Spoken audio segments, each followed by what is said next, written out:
IPL 2026లో Chennai super Kings మళ్లీ ధోనీ రోజుల్ని గుర్తు చేసుకుంటోంది.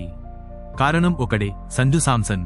మొదట్లో వరుసగా ఫెయిలైన తర్వాత ప్రెజర్ గరిష్టానికి చేరుకున్న సమయంలో ఎలాంటి టెన్షన్ లేకుండా పూర్తి కూల్గా ఢిల్లీ క్యాపిటల్స్పై 56 బంతుల్లో అజేయంగా 115 పరుగులు చేసి మ్యాచ్ను ఒంటి చేత్తో మలిచాడు. అతని బ్యాటింగ్లో హడావిడి లేదు, బలవంతపు షాట్లు లేవు. టైమింగ్, ప్లేస్మెంట్తోనే బౌండరీలు వర్షంలా కురిపించాడు.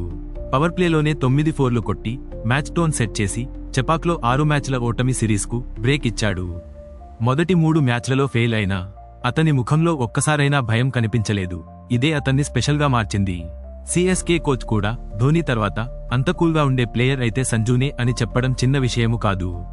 గతంలో టీ20 వరల్డ్ కప్లో కూడా చివర్లో ఛాన్స్ వచ్చి వరుసగా 2 మ్యాన్ ఆఫ్ ది మ్యాచ్లు కొట్టిన సంజు ఇప్పుడు సిఎస్కే ఇచ్చిన నమ్మకాన్ని నిలబెట్టుకుంటూ తిరిగి తన అసలైన ఫామ్ను చూపించాడు.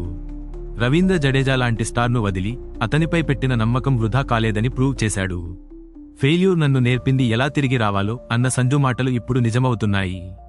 ఇదే అసలు ప్లేయర్ రైజ్.